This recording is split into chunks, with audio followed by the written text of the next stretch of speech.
Ciri-ciri orang yang mempunyai penyakit ain biasanya sulit tidur di malam hari, memiliki wajah yang pucat, sering sakit kepala sebelah, dan mempunyai rasa cemas dan kegelisahan. Itu salah satu atau beberapa ciri-ciri orang yang terkena penyakit ain.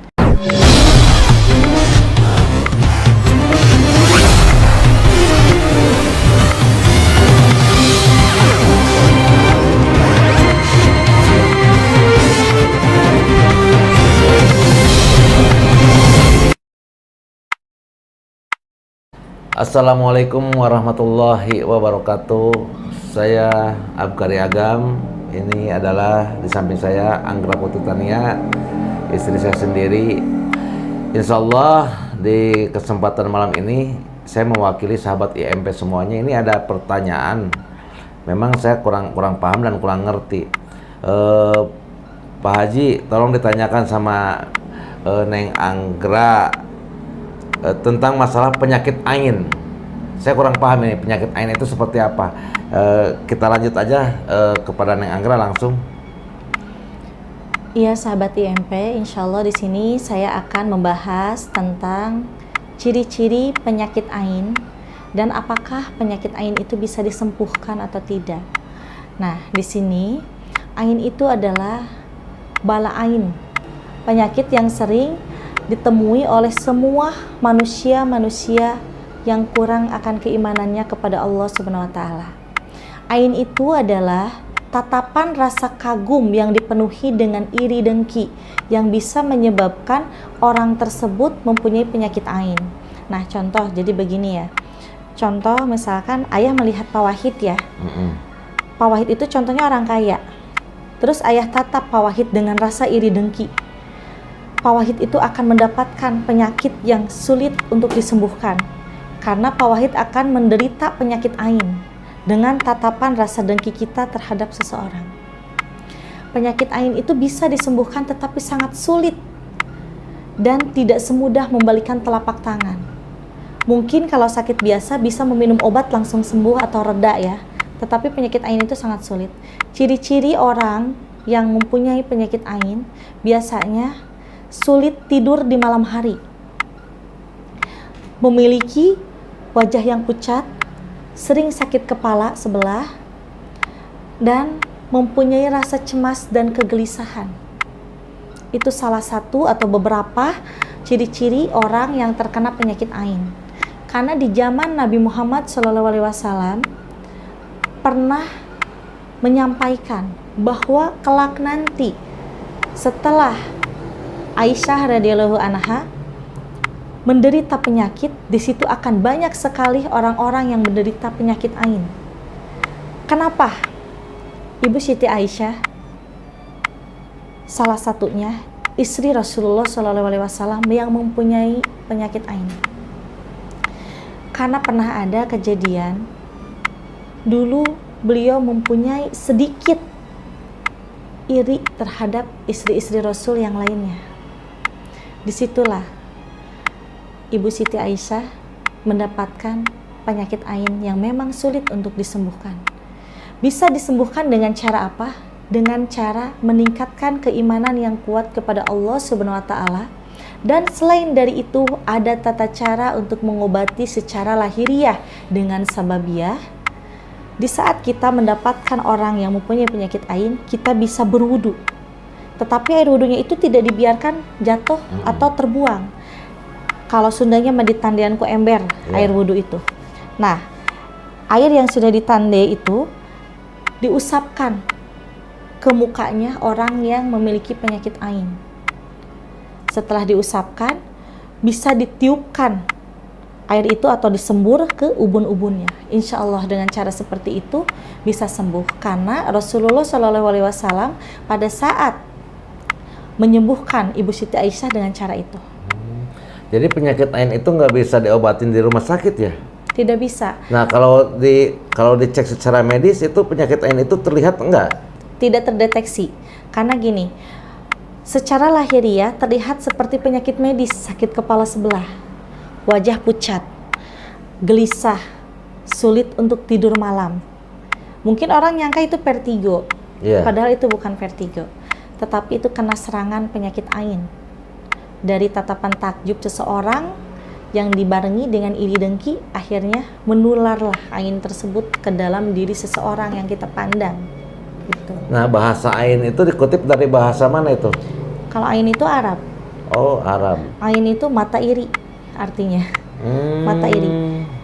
Contoh. Ya, sahabat IMP itu jelas ya sekarang. Masalah ain itu penyakit ain. Saya aja baru tahu ini penyakit ain. Kadang gini, itu kan hanya beberapa saya sampaikan, belum dikupas tuntas. Penyakit ain itu sering terjadi kepada perempuan. Kenapa sering terjadi kepada perempuan? Karena perempuan adalah hiasan yang enak dipandang oleh laki-laki, dan laki-lakilah yang bisa menyebabkan banyak wanita mempunyai penyakit ain. Dengan rasa pandangan yang takjub, ingin menyetubuhi badannya, disitulah menular penyakit ain ke dalam diri wanita tersebut. Makanya jaga pandangan supaya tidak menyebabkan orang lain mempunyai penyakit ain. Karena contoh, misalkan laki-laki melihat atau memandang perempuan tersebut, wah ini enak dipandang, akhirnya dijadikanlah hayalan, akhirnya wanita itu punya penyakit ain. Nah, lalu kita sebagai laki-laki yang memandangnya akan mendapatkan penyakit apa? Gitu kan? Itu akan mendapatkan bala ainun, lebih parah dari penyakit ain, yang bisa menyebabkan tidak terkendalinya otak kita, yang bisa nyampur ke darah. Kan di dalam otak itu ada aliran darah. Betul. Aliran darah warna merah kan, tetapi kenapa di otak ada urat-urat yang berwarna ungu? Itu adalah bala ainun. Kalau orang yang bersih otak dan pikiran juga hatinya, tidak akan ada urat-urat yang berwarna ungu, karena terhindar dari bala ainun. Tetapi kalau misalkan ada, itu pasti terasanya gampang lemas. Kalau misalkan kita gak bisa ngelihat nih otak kita apakah ada urat ungu atau tidak gitu kan ya, tapi terasa, bisa dilihat kalau kita bisa merasakan kenapa ya kok saya jadi sering lemes gitu kan, sering mengantuk, itu susuk laki-laki, berarti itu terkena bala ainun. Wah, jangan-jangan sahabat IMP, saya juga kena penyakit bala ainun itu.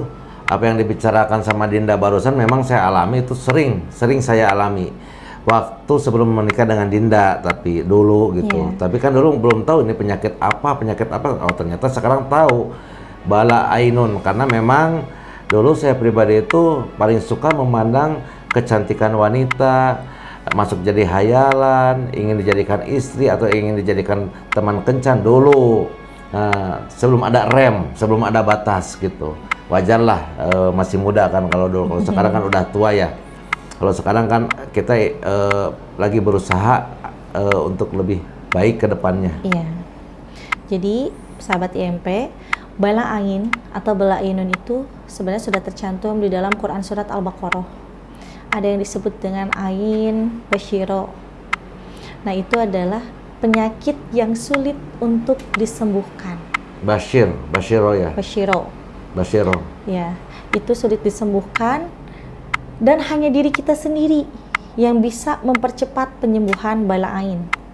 Dan untuk lahiriahnya, sababiahnya dengan tata cara mengambil air wudhu yang harus diusapkan ke muka dan disemburkan oleh seseorang ke ubun-ubunnya. Nah, seseorang itu orang tuanya atau gurunya? Itu bisa, kalau misalkan nih si gadis contoh belum menikah kan, berarti itu bisa diobati oleh orang tuanya. Kalau misalkan perempuan itu udah punya suami, berarti bisa dengan suaminya. Oh, gitu. Mudah sahabat MP obatnya. Berarti di saat kita wudhu, di bawahnya kita simpan ember. Nah, kita tampung hasil air wudhu itu. Setelah selesai wudhu, usapkan langsung ya ke muka. Ya, ke muka 3 kali, semburkan ke ubun-ubun 3 kali. Ke hasil air wudhu kita sendiri kan, bekasnya. Ya, bekasnya. Nah, berarti nyuruh kepada, minta tolong kepada orang tua atau kepada kakak atau kepada sahabat gitu bisa ya? Ya, misalkan contohnya saya sendiri nih yang terkena penyakit ain misal gitu kan, saya berwudu airnya ditampung, terus minta tolong nih ke suami, tolong tapi kalau semburkan ke kalau disemburkan kan maksudnya disemurkan oleh mulut atau disiramkan? Oleh mulut. Wah, tuh jijik kan. Itu salah satu cara untuk penyembuhannya. Oh gitu. Iya. Ya enteng bangga juga kalau gitu sahabat IMP. Ya. Ngeri ya, karena itu kan bekas ludah, bekas apa namanya wudhu itu. Tapi kan gini, sekarang sebenarnya banyak ya orang yang terkena penyakit ain yang tidak sadar. Iya. Orang menyangka itu adalah gangguan GERD ya lambung gitu kan, gangguan vertigo atau gangguan karena memang pening, sakit kepala biasa. Padahal itu kita harus tahu ya, kita harus menggali bahwa apa nih yang kita rasa. Karena kalau penyakit biasa di saat diobati itu harus sembuh dengan obat. Betul. Tapi kan suka ada ya, oh ini saya makan obat ini, contohnya minum obat Paramek gitu, tetapi kenapa nggak sembuh-sembuh? Ternyata kambuh lagi. Mungkin orang udah seuzon duluan, ada yang dolim ini, ada yang ngerjain. Padahal itu bisa saja karena terkena bala ain. Berarti ada hikmahnya juga ya. Selama ayah menikah dengan Dinda, Dinda kan pernah nugas nih sama ayah. Untuk tahun ini berarti ayah harus bagian ke tempat kemaksiatan. Akhirnya saya pernah di suatu tempat lokalisasi sama istri saya, Neng Anggra, dikasih bekal 40 juta. Habiskan uang ini di tempat lokalisasi, pokoknya suruh dilihat aja sepuasnya. Terserah ayah mau nyentuh atau tidak pun juga. Itu urusan ayah sama Allah. Nah, pada saat itu saya benar, itu hampir 3 minggu saya habiskan uang 40 juta itu di tempat lokalisasi itu. Dan memang hikmahnya sangat besar buat saya. Jadi saya nggak kena lagi penyakit bala ain ya, bala ain. Karena apa? Karena pandangan saya di situ udah habis. Udah saya habiskan semua. Pandangan saya melihat dari mulai yang pendek, yang tinggi, yang hitam, yang putih, ternyata sama saja semuanya. Pada intinya seperti itu, sahabat IMP. Jadi kita nurutin nafsu itu tidak ada habis-habisnya. Terasalah sama saya sendiri, karena saya itu selalu ditugas sama istri. Tahun ini ayah harus itikaf masjid ke masjid. Tahun ini ayah harus tirakat di makam-makam waliullah. Nah, tahun ini ayah harus main ke tempat kemaksiatan. Ya, itu saya sering ditugas seperti itu sama istri saya. Jadi memang kadang-kadang kita ini mengurangi dosa tanpa disengaja. Contoh gini, saya main ke tempat lokalisasi, di tempat itu saya masuk ke kamar sama perempuan. Padahal di dalam kamar itu saya hanya memberikan arahan kepada perempuan itu yang terbaik, memberikan kesemangatan untuk hidupnya. Karena rata-rata perempuan malam itu kan kebanyakan gitu, dia itu yang udah putus asa hidupnya. Iya, yang broken home ya. Nah, karena tugas dari Dinda bahwa ayah ini harus memberikan semangat kepada siapapun juga, akhirnya ayah ngobrol di dalam kamar. Orang lain kan pasti suudon, wah itu Haji Agam tuh sama perempuan di dalam kamar mungkin lagi melakukan kemaksiatan. Nah itu kan udah ngurangi dosa buat ayah sendiri ya. Nah itu salah satunya seperti itu. Itu hikmahnya sangat besar. Ya, hikmahnya sangat besar. Dan memang kita selaku manusia ya kita harus mengetahui, baik itu dunia malam, baik itu dunia siang, ataupun dunia yang baik-baik gitu kan. Kita harus menguasai dan kita harus menggali ke dalam. Intinya kita harus memanusiakan manusia. Kenapa kita harus memanusiakan manusia? Kita diciptakan oleh Allah Subhanahu wa Ta'ala untuk saling menghargai dan menghormati ya.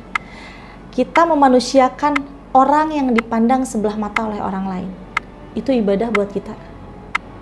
Tapi kalau kita memandang sebelah mata kepada orang lain, untuk apa kita sholat? Untuk apa kita puasa? Untuk apa kita sedekah? Kalau kita masih memandang sebelah mata kepada orang lain. Betul. Nomor 1 adalah memanusiakan manusia. Manusia perlu dimanusiakan karena itu ciptaan Allah. Contohnya lonte. Apakah itu bukan ciptaan Allah? Itu ciptaan Allah. Dia pun juga tidak mau seperti itu kan? Betul. Tapi dia melakukan seperti itu karena sudah kecewa, sudah putus asa. Akhirnya dengan jalan ceritanya dia itu harus seperti itu. Nah disitulah saya menugas. Karena untuk saya pribadi nggak mungkin. Kalau harus keliling karena saya perempuan pendek langkah. Betul. Akhirnya saya tugas suami. Tolong kasihkan arahan seperti ini. Agar dia tidak mati sia-sia. Karena yang saya lihat dia sudah putus asa. Apakah kita akan membiarkan orang yang putus asa dengan mati bunuh diri secara sia-sia? Tidak bisa, karena kita sesama umat muslim harus saling mengingatkan satu sama lain.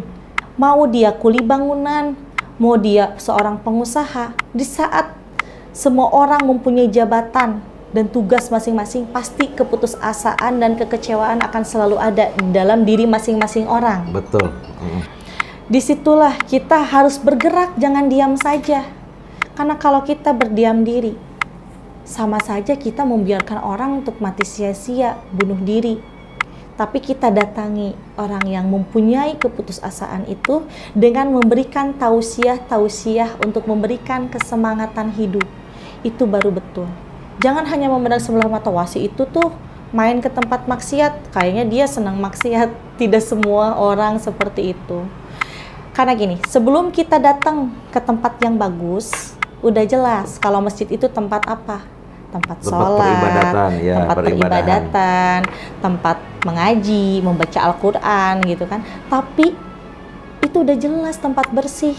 Terus kita memberikan arahan kepada siapa? Dan nggak ada tantangan buat kita ya? Iya, dan nggak ada tantangan. Tetapi di saat kita mendatangi perampok gitu kan, mendatangi pencuri, mendatangi anak-anak jalanan, mendatangi wanita-wanita malam, atau mendatangi banyak kan ini apa? Germo ya, germo-germo. Nah di situ kita bisa mendengar dan menampung keluh kesah orang-orang, karena dia pun juga manusia. Selama kita mampu berikan arahan yang terbaik. Karena gini Dinda ya, itu kan udah jelas ada beberapa yang diangkat menjadi golongan Sayyidah ya. Ada sama Allah di zaman Nabi itu. Seorang PSK. Wanita malam. Wanita malam ya. Ya, jadi wanita malam dulu ada beberapa yang punya nama ya dan mendapatkan makom dari Allah Subhanahu Wa Taala dengan gelar Sayyidah. Karena mempunyai ketulusan hati dan kepasrahan. Bukan hanya memanusiakan manusia, tetapi memanusiakan hewan. Hewan itu makhluk hidup, gitu kan. Hanya memberi makan kepada seekor kucing, bisa diangkat gelarnya menjadi Sayyidah karena keikhlasannya dan tidak ada rasa seuzon kepada siapapun. Itu salah satunya. Nah, jangan kita memakai kerudung, memakai peci, tetapi kita selalu berburuk sangka kepada orang. Ya, betul. Berarti itu merusak agamanya sendiri ya? Betul. Saya Muslim. Saya pun banyak kesalahan, baik yang disengaja ataupun yang tidak disengaja. Tetapi kita terus berusaha menjadi lebih baik. Dan kita pun juga sharing tentang masalah pengalaman ilmu agama, ilmu pengalaman, supaya kita bisa memberikan kesemangatan hidup kepada semua manusia-manusia yang putus asa. Iya. Kalau bukan kita siapa lagi? Karena orang kan kebanyakan hanya fanatik, dosa, surga, neraka, hanya itu kan yang dibahas ya. Terus Dinda waktu dulu ayah kan pernah ditugas tuh ke daerah daerah Jangari atau Cianjur lah di situ. Ayah ditugas selama seminggu sama Dinda, dibekelin uang 10 juta. Nah itu ternyata alhamdulillah pas ayah kembali lagi ke sana setelah 2 bulan kemudian, itu yang diberikan arahan-arahan sama ayah itu hidupnya benar-benar semangat sekarang, nggak putus asa. Nah ternyata yang 5 orang itu udah keluar karena udah punya modal, akhirnya buka warung sendiri sekarang. Alhamdulillah, walaupun belum menikah gitu, masih menjanda gitu. Dan alhamdulillah saya itu ditugas sama Dinda itu banyak hikmahnya buat saya. Beberapa orang pun alhamdulillah bisa kembali ke jalan yang lebih baik gitu. Emang semuanya juga jalan mah baik, tergantung kita yang menjalani saja ya. Tergantung niat kita juga kan. Jalan semua ada yang lurus, ada yang belok, tergantung kita mau memilih jalan yang mana gitu kan. Betul. Tapi kan kita nggak boleh fanatik, nggak boleh juga menjas orang itu jelek. Bisa saja di mata kita aja jelek, tetapi di mata Allah mungkin pahalanya lebih banyak daripada kita gitu kan. Yeah.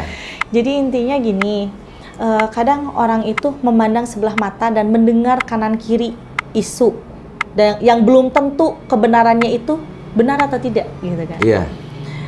Jadi contoh kita ini sebagai apa? Mau kita pejabat, mau kita orang miskin, tolong bersikap baik, bersikap lurus, dan harus saling menghargai setiap usaha orang lain, betul gak? Betul. Karena kalau kita tidak menghargai, itu sama dengan ngabisani kalau Sunda nama ya, ngabisani. Dan apakah kalau orang ngabisani itu dia merasakan apa yang dirasakan oleh kita? Tidak kan? Iya. Jadi ya menghargai aja lah, menghormati. Enjoy, happy dengan diri sendiri, Yang penting tidak menyakiti orang lain. Ya, pada intinya gini, pada intinya kita sebagai manusia hidup yang hidup di alam syariat, alam manusia, kita harus bisa saling menutupi aib kita masing-masing, karena semua manusia itu mempunyai aib. Kalau kita membukakan aib seseorang, jelas aib kita akan dibukakan suatu saat oleh seseorang lagi. Iya, karena setiap manusia itu tidak ada yang suci, tidak ada yang bersih di zaman sekarang. Karena yang suci dan yang bersih hanyalah Rasulullah SAW dan para nabi. Ini berbicara manusia. Ini kita berbicara manusia zaman sekarang. Tidak ada yang bersih, tidak ada yang suci. Semua mempunyai kesalahan, baik itu kesalahan yang sedang ataupun kesalahan yang fatal. Jadi di sini alangkah lebih baiknya kalau menurut saya ya, teu kudu boga kaera. Ya. Rek kumaha ge. Yang penting nggak usah punya rasa malu. Betul. Dari mulai sekarang itu nggak usah punya rasa malu itu yang seperti apa dulu dijelaskan. Nggak usah punya rasa malu terhadap sesama. Ada bahasa kan seperti itu. Cukup kita hanya malu kepada Allah, kepada kedua orang tua, dan kepada pendamping kalau kita sudah mempunyai pendamping. Nah, untuk kepada sesama yang lain, untuk apa kita punya rasa malu? Karena sesungguhnya yang menutup aib itu adalah Allah. Kalau Allah sudah menutup aib kita, aib itu tidak akan bisa terbongkar. Tetapi kalau ada manusia yang membuka aib seseorang, berarti aib dia akan lebih dibukakan oleh Allah Subhanahu wa taala. Betul. Jadi masa bodoh hirup mah kalau Sundanya gitu. Nah, terus harus berani ya. Terus kita juga harus berani. Harus berani memerangi orang-orang yang dolim. Harus bisa memerangi orang-orang yang memberikan isu-isu. Betul. Gitu. Nah, kenapa kita harus berani menumpas kedoliman dan kebatilan? Itu sangat penting. Tetapi kita lihat dulu yang perlu diberantas itu yang seperti apa. Contoh, misalkan Pak Wahid, gitu kan, punya utang kepada seseorang. Contoh, orang yang menagih ke Pak Wahid itu melontarkan bahasa-bahasa kasar. Itu wajib kita perangi. Kenapa wajib? Itu ada di dalam hadisnya, di hadis riwayat At-Tirmidzi. Karena menagih hutang kepada seseorang harus dengan bahasa yang baik, tidak ada penekanan, agar dua-duanya diberikan kelancaran. Yang ditagihnya akan mendapatkan rezeki dari arah yang tak terduga. Terus yang menagihnya pun juga akan mendapatkan hasil dari orang yang ditagihnya. Betul. Tapi kalau didahulukan seuzon, yang ada tidak akan beres sampai kapanpun juga. Itu salah satu contohnya. Itu salah satu contohnya. Kita kembali ke masalah apa? Bala'ain. Bala'ain, itu bala'ain itu berarti udah ada di zaman Kanjeng Rasulullah SAW ya? Bahkan sebelum di zaman Kanjeng Rasul itu sudah ada di zaman Nabi Ibrahim alaihissalam. Jadi di zaman Nabi Ibrahim alaihissalam pun juga bala'ain sudah ada, tetapi tidak terlalu banyak. Karena pada zaman Nabi Ibrahim alaihissalam masih belum separah ke zaman modern. Jadi masih tertutup pandangan bala'ain atau mata iri terhadap salah satu kaum. Betul. Jadi bala'ain itu sangat membahayakan dan bisa mematikan sebenarnya. Kenapa bisa mematikan?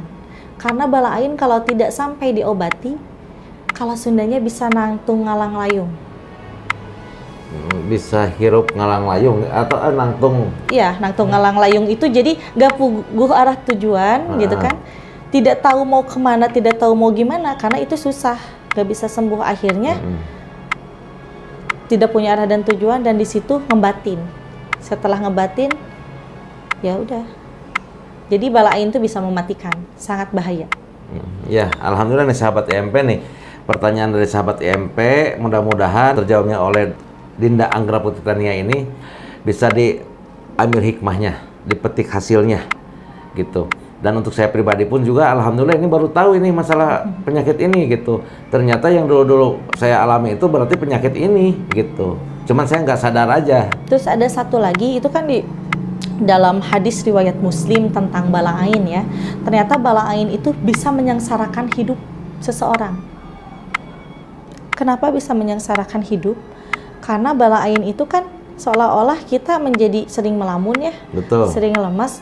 akhirnya tidak ingat dengan zikrullah gitu kan. Nah, jikalau seseorang mengalami hal seperti itu, alangkah lebih baiknya dari sekarang perbanyak zikrullah agar kita tidak sengsara di dunia ataupun di akhirat. Sebelum terlambat ya? Sebelum terlambat, iya. Karena bala ain tuh kalau sekarang dilihat ya, ternyata itu udah tercantum juga di dalam kitab hikam ya, bahwa bala ain itu akan lebih banyak sampai jutaan orang yang mengalami di abad ke-19. Berarti dari 19 ya. sampai sekarang banyak banget. Betul. Cuman orang nggak sadar dia merasakan penyakit ain atau tidak. Disangkanya penyakit medis biasa gitu. Jadi harus hati-hati untuk sahabat IMP. Mungkin pembahasan kita cukup sekian ya. Ya, terima kasih. Insya Allah kedepannya kita akan membahas tema yang lainnya. Dan bagi sahabat IMP yang ingin mengajukan tema untuk kita bahas dan kita kupas ya, Betul. silahkan tinggal isi di kolom komentar YouTube IMP Entertainment News Channel. Saya dan suami pamit undur diri. Wassalamualaikum warahmatullahi wabarakatuh.